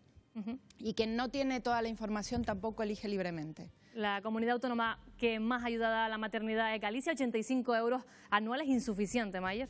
Yo creo que sí, lo está explicando muy bien Romina, ¿no? O sea, si hay una mujer que pues al final llega un embarazo no deseado, se ve que su pareja la abandona, que muchas veces su familia también le da la espalda y no tiene recursos económicos en una comunidad donde tenemos el 40% de la población en riesgo de pobreza y la mayor parte de esas personas son mujeres, ¿Qué opciones tiene esa mujer? Y a lo mejor, como decía María, dice, lo hubiese querido. A lo mejor si le hubieran dado la posibilidad de tener unos recursos económicos, una ayuda, un apoyo, a lo mejor lo hubiera tenido, ¿no? Pero ya lo dijo ella, iban a ser en una familia ya desestructurada. O sea, ella misma lo dijo. Pero y gracias a esa ley al final pudo abortar, y a lo mejor ella misma lo dijo, lo hubiese querido. ¿Y por qué no me dan la opción, como estaba diciendo Romina? Al final yo creo que ella se vio como casi obligada a abortar, y gracias a la ley de plazo. Sacando este asunto de contexto. Realmente este asunto tiene muchísimas visiones, muchísimas formas de acercarse a él. Pero la primera es la ley de supuestos y la ley de plazos. La ley de supuestos es una ley hipócrita, porque al final, con el tercer supuesto, abortaba todo el que quería. Igual que la ley de plazos. No, la ley de plazos, perdona, Rocío, la ley de plazos no es una ley hipócrita porque establece cuáles son los plazos. Y es muy difícil abortar vencido el plazo. Se requiere una serie de informes, etcétera, etcétera. Pero el debate sobre el aborto no tiene que estar en función de cómo se vehicula, tiene que estar en función de si eso no es un derecho de las mujeres el poder decidir libremente abortar. Yo puedo entender las reflexiones que se hacen desde un punto de vista moral, religioso, filosófico, ideológico, de oposición al aborto, y no creo que haya nadie en el mundo que sea favorable al aborto, pero al final es una decisión personal e intransferible. ¿Tenemos el derecho de decirle a las mujeres que no pueden abortar? ¿Que no pueden abortar en ninguna situación o condición? Que eso es, por ejemplo, lo que se plantea en las posiciones de Provida. Romina, ¿tenemos ese derecho? Se lo pregunto. De la ley del 85 y de la del 2010, y yo, por ejemplo, sí lo comparto porque es un coladero también, y aparte que la de supuestos también tiene una interpretación con el tema del daño psicológico, igual que lo es, por mucho que lo digan, la del 2010 con el tema de los niños, de las niñas, perdón, de 16, 17 años. Es que eso es inaudito, por mucho que el Tribunal Constitucional luego lo reformara el PP, Rocío, al final es un coladero también. Son dos cosas completamente distintas. La ley primera, la ley de plazos es una ley que establece una serie de plazos y luego da un coladero, que es el coladero del daño psicológico. Cualquier persona que certifique que existe daño psicológico, ¿y qué es el daño psicológico? Oye, igual que ahora. Romina, te pregunto directamente, ¿tenemos las mujeres derecho a abortar? Desde luego que aquí se está olvidando el primer derecho que yo decía de todos, que es el derecho a vivir. O sea, estamos hablando de las mujeres, por supuesto, pero también hay que hablar de esos niños, de esos hijos de estas mujeres. Ellos no tienen derecho a vivir. ¿Se los vamos a quitar y decir que es el cuerpo de la mujer? No, no es el cuerpo de la mujer. Claro, lo que pasa es que hay quien considera que definir como niño al nasciturus en las primeras semanas de concepción es absurdo. Hay personas que por motivos religiosos, morales, ya lo he dicho antes, consideran que un feto de 3 semanas es un niño. Yo personalmente creo que no. Es un tema científico, o sea, hay un ADN ya desde el principio, desde la concepción, y es distinto al de la madre, es otra persona. Si se lo deja, porque es un proceso continuo, si se lo deja, pues es uno más de nosotros, es como nosotros ya desde el principio. Entonces, ¿qué pasa con los derechos de ese niño? Y además la madre, como decía Rocío... A mí me parece un poco artificial realmente llamar a una célula que acaba de dividirse, llamarle niño, sinceramente. Bueno, yo creo que cuando hablamos de niños tenemos que estar hablando de un concepto más amplio. Y que lo que sucede, especialmente por la gente que se estructura en las asociaciones pro vida o que tiene una mentalidad más religiosa, más moral, es que utilizan ese elemento como excusa para impedirle a las mujeres un derecho que está hoy reconocido en la mayor parte de la sociedad civilizada. Simplemente decir que es científico, no es un tema. No, yo no creo que sea científico en cualquier caso es un tema, bueno, en lo máximo delicado, vamos a ser sinceros. Romina, yo creo que nadie pone en duda que todos tenemos derecho a la vida, sea quien sea y en las circunstancias que sea, pero hay una cosa que está clara, las circunstancias de la vida te llevan a que haya personas que incluso a las que le han detectado un cáncer quieran seguir adelante con su embarazo. Tuvimos el caso, vamos a recordarlo, ella ya no está ante nosotros, de Marian, la hija de Adolfo Suárez, que decidió seguir adelante con su embarazo y luego ella murió y la criatura vivió, pero luego hay gente conocida o desconocida y luego hay quien dice no puedo salir adelante. Y Mayer introdujo un tema al hilo de lo que había dicho María, una de las protagonistas del reportaje, que también es importantísimo y lo comentábamos antes de entrar en plató, es el tema de la figura de la familia. Es decir, la familia puede decir, mira, sigue adelante y yo te voy a ayudar. Y hay gente que no, hay gente que se ve que no tiene ningún apoyo detrás. Pero si vamos a los números, también hay que decir una cosa y no mentir. No se ha observado un mayor número de abortos en España, salvo un pequeño repunte en 2017. Es que yo creo que también muchas veces, Marina, ¿me entiendes? Hay una exageración. Realmente el número de abortos no es tan elevado. Victoria. Bueno, yo deseo verlo un poco más desde un punto de vista más pragmático, es decir, como coincidimos todos, abortar no es plato de buen gusto para nadie. Entonces vamos a intentar no financiarlo y vamos a intentar evitarlo. Es decir, mediante dos vías. Una, la prevención. Una conciencia social mucho más activa y una educación sexual quizá más incisiva. Y por otro lado, mediante ayudas, apoyos económicos y sociales, convertir muchos de esos embarazos no deseados en embarazos deseados. Y que continúen porque tienen apoyo suficiente para ello y que no se vean que el aborto es su única opción. Dejamos aquí el debate del aborto porque tenemos que continuar y hablar de más temas. Escuchen, porque tenemos preparado un reportaje que no van a poder perderse. Hemos puesto a prueba la calidad de la comida de los buffets y de los servicios a domicilio. Porque sí, en Canarias, fíjense, hasta 500 intoxicaciones alimentarias se producen todos los años. La mayoría de ellas por mal tratamiento de la comida, Marina. Así es, hemos hecho la prueba y este es el resultado.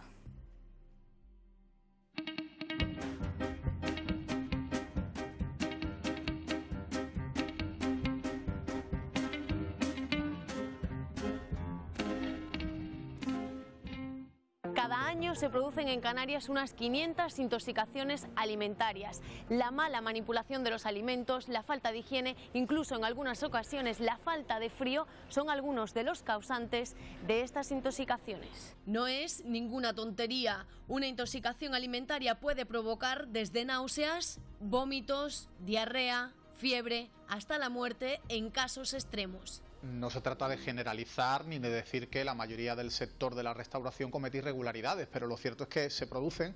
El buffet libre y la comida a domicilio están en el punto de mira. Hay muchas preguntas que se nos pasa por la cabeza. Cuando hacemos un pedido, por ejemplo, y queremos que nos llegue a domicilio, ¿cómo sabemos si el alimento se ha tratado correctamente y no ha perdido la cadena de frío? ¿Cumplen los buffets libres las exigencias de seguridad alimentaria?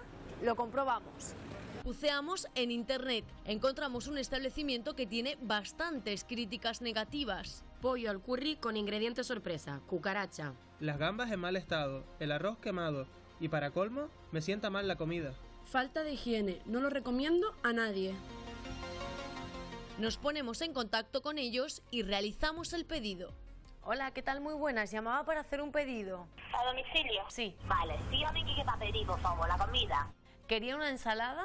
Una ensalada de la casa, lechuga, ¿qué más? Y también quería yakisoba, sí. ¿Llevarán razón esos clientes? ¿Existirá una falta de higiene que afecte en ese establecimiento a las comidas preparadas? Nos ponemos en contacto con un laboratorio. Queremos analizar la comida. ¿Cómo tenemos que llevar las muestras de la comida? Bueno, pues mira, Eva, importantísimo es que las muestras tengan que ser recogidas en envases estériles con una cierta cantidad, aproximadamente unos 100 gramos más o menos. En el caso de que sea comida a domicilio, pues tienen que traerlas en los envases originales y traerlas en nevera con acumulador de frío para garantizar que la cadena de frío a lo largo del transporte se mantenga. 30 minutos más tarde nos llega el pedido a la redacción. Hola, ¿qué tal? Buenas. El repartidor aparece con una nevera y nos entrega la comida, yakisoba con gambas y ensalada. Hasta luego. Nosotros lo colocamos en la nevera tal y como nos dijo el laboratorio y partimos para un buffet. Colocamos en el plato varias comidas preparadas. Llegamos a la mesa y lo primero que nos encontramos es este insecto.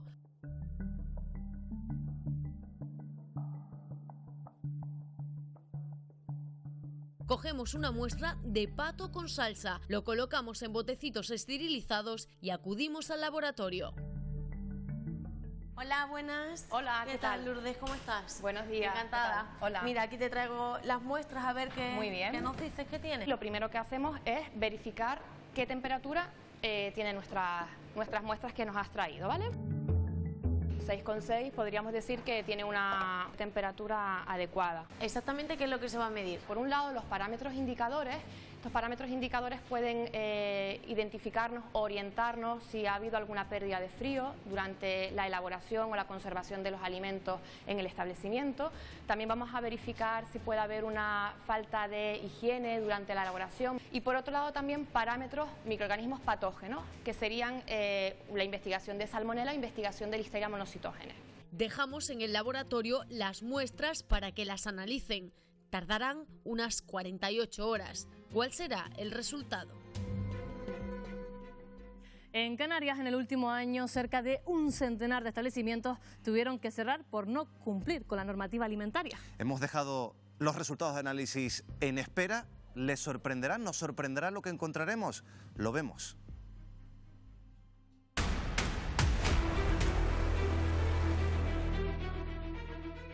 Canarias cuenta con 116 inspectores de salud pública. Para este año 2019 tienen previsto hacer unas 5.000 inspecciones en restaurantes y bares. ¿Creen ustedes que son suficientes o insuficientes?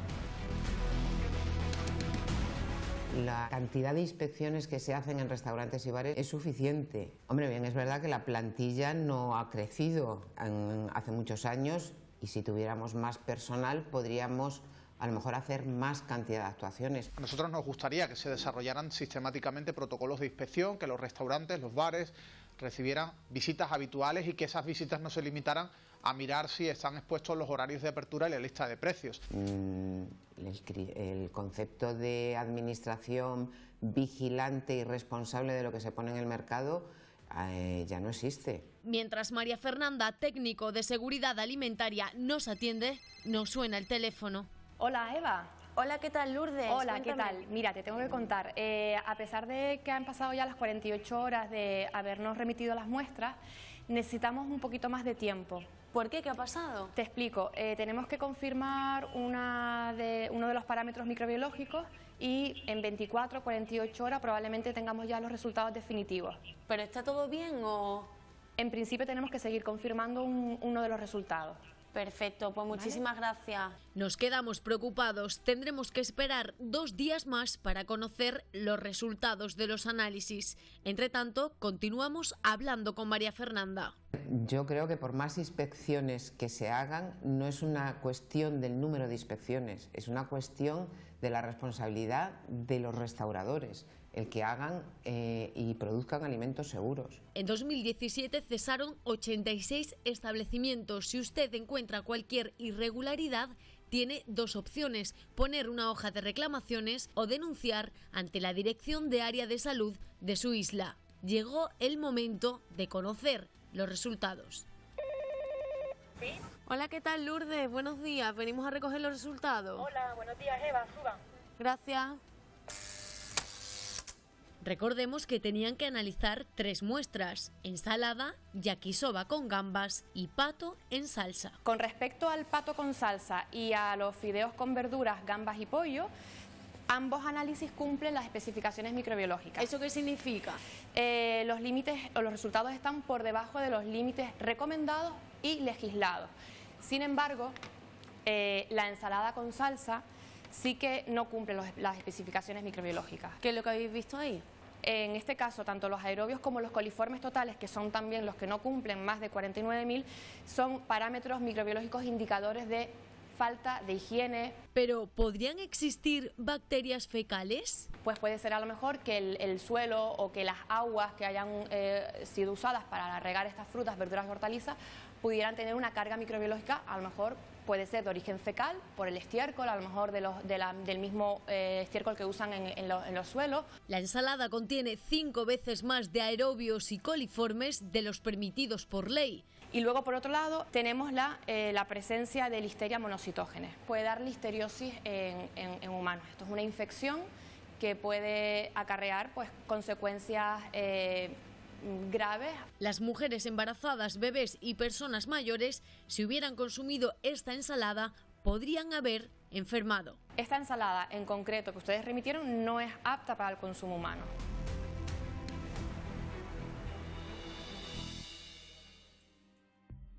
Pues tener cuidado con la comida y con el sitio que se escoge para comer, Marina, Así según es. hemos visto el reportaje de Eva. Muchísimo cuidado porque muchos establecimientos no cumplen con las condiciones higiénicas y alimentarias aquí en Canarias. Muchísimas intoxicaciones alimentarias. Nosotros nos tenemos que ir ya, pero les dejamos con los servicios informativos porque van a conocer la última hora, todo lo que está sucediendo en ese incendio de La Palma, Miguel Ángel. Nosotros volvemos el próximo jueves. Ya saben que en Carnavales el foco lo hacemos los jueves, 9:30 de la noche. Buenas noches.